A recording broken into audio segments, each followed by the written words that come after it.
بسم اللہ الرحمن الرحیم۔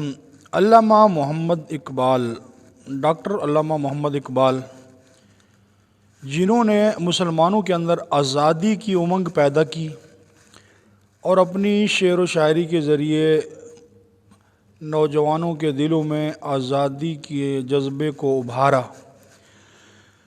آج ان کی وفات کے بعد، دنیا سے جانے کے بعد، مرزا محمد علی جہلمی یہ کہے کہ وہ مشرک تھے اور جس رخ کی ہوا اس رخ کی پرواز والے تھے، جو اس کو کوئی بات کر دیتا تھا فوراً اس پہ یقین کر لیتے تھے۔ علامہ محمد اقبال رحمۃ اللہ علیہ، جن کی شعر و شاعری توحید سے بھری ہوئی ہے، جنہوں نے اس امت کو آزادی کا شعور دیا اور بر صغیر پاک و ہند کی آزادی میں ان کی شعر و شاعری نے کمال کیا اور بڑے بڑے علماء کی صحبت اس کو حاصل ہوئی اور لوگ ان کو ڈاکٹر علامہ محمد اقبال کے نام سے جانتے ہیں۔ اور مرزا جہلمی کی خباثت دیکھو کہ مرزا جہلمی یہ کہتا ہے کہ ڈاکٹر علامہ محمد اقبال یہ کیسا، کہاں سے فارغ ہے، کس مدرسے کا پڑھا ہوا ہے، اس کو علامہ اقبال کیوں کہا جاتا ہے؟ علامہ اقبال اس نے خود نہیں لکھوایا، بلکہ امت کی طرف سے، لوگوں کی طرف سے، قوم کی طرف سے ان کو ایک خطاب ملا ہوا ہے، وگرنہ اللہ نے جو ان کو عزت دی، شہرت دی، وہ کسی سے مخفی نہیں ہے۔ تو ناظرین، آج کئی سال گزر چکے ان کو دنیا سے گئے ہوئے، اور آج مرزا محمد علی جہلمی بیٹھ کر لوگوں کے دلوں میں ڈاکٹر علامہ محمد اقبال کی نفرت پیدا کر رہا ہے،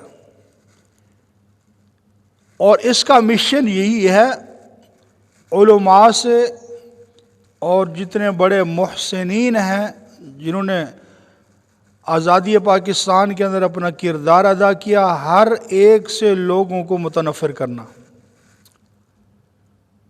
ہر ایک سے لوگوں کو متنفر کرنا، تاکہ لوگ نہ علماء کا نام لیں اور نہ کسی ہمارے لیڈر کا، رہنما کا، قائد کا نام لیں۔ اگر وہ نام لیں تو صرف اور صرف مرزا جہلمی کا نام لیں۔ تو یہ اس کی بہت بڑی خباثت ہے۔ تو میں آپ کو سناتا ہوں کہ مرزا محمد علی جہلمی نے ڈاکٹر علامہ اقبال کے بارے میں کیا کہا ہے۔ وطن پرستی کیا سچ میں شرک ہے؟ آج میں نے تھوڑا سا اس کو ڈسکس کیا۔ میں نے جب اس کے اوپر لیکچر ریکارڈ کرایا نا، تو آپ سب نے مجھے پھر ڈاکٹر اقبال کا گستاخ کہنا ہے۔ ٹھیک ہے، دیکھیں، ایک مولویوں کے فرنٹ مین نے میرے بارے میں بات کی کہ جی وہ ڈاکٹر اقبال کے بارے میں یہ کہہ دیا انہوں نے۔ میں نے پھر پورا لیکچر ریکارڈ کروایا کہ دنیا کا کوئی بندہ نہیں چھوڑا جس کے اوپر ڈاکٹر اقبال نے تعریفی نظم نہ لکھی ہو، چاہے وہ بابا گرو نانک ہو، چاہے وہ ڈکٹیٹر ہو اٹلی کا مسولینی، چاہے وہ لینن ہو جو رشین انقلاب لے کر آیا تھا، چاہے وہ کارل مارکس ہو، ہر بندے کی، چاہے وہ صوفی شیخ احمد سرندی مجدد الفسانی نہ ہو، اس کی بھی تعریف کی ہوئی ہے۔ حاضر ہوا میں شیخ مجدد کی لحد پر، وہ شرکیہ باتیں انہوں نے لکھی ہیں۔ وہ ہر بندے سے متاثر ہو جاتے تھے اور اس کی تعریف کرتے تھے۔ پھر یہ پتہ کیا کہتے ہیں؟ نہیں جی وہ زندگی کا آخری کلام دکھائیں، اور سارا آخری جے، ہاں یہ یورپ سے آنے کے بعد کیا سارا کلام ہے جو انہوں نے یہ ساری تعریفیں کہی ہوئی ہیں۔ تو ناظرین، آپ نے خود سنا کہ یہ کہہ رہا ہے کہ یہ اس کا رویہ اس طرح کا تھا لوگوں کے ساتھ کہ جو ان کو کوئی بات کرتا اس کی تعریف میں یہ پل باندھ دیتے تھے، اس کی تعریف میں یہ شعر و شاعری بیان کرنا شروع کر دیتے تھے۔ اور بھئی علامہ اقبال تو دور اندیش انسان تھا، اور وہ تہجد گزار انسان تھا، اور وہ ایسے نہیں لوگوں کی تعریفیں کیا کرتے تھے، جو آدمی تعریف کے قابل ہوتا تھا اسی کی تعریف کرتے تھے۔ اور جتنا علامہ اقبال نے اس قوم کو شعور دیا ہے، اس سے بڑھ کر کہیں مرزا محمد علی جہلمی اس قوم کا ستیہ ناش کر رہا ہے۔ تو بہرحال ناظرین، جو ان کے ماننے والے ہیں، ان کو چاہیے کہ اپنے قائد کو رہنما کو لگام دیں.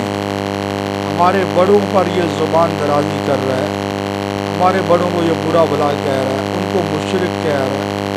یہ انتہائی نازیب حرکت کی ہے, ہم اس کی پرزور مذمت کرتے ہیں.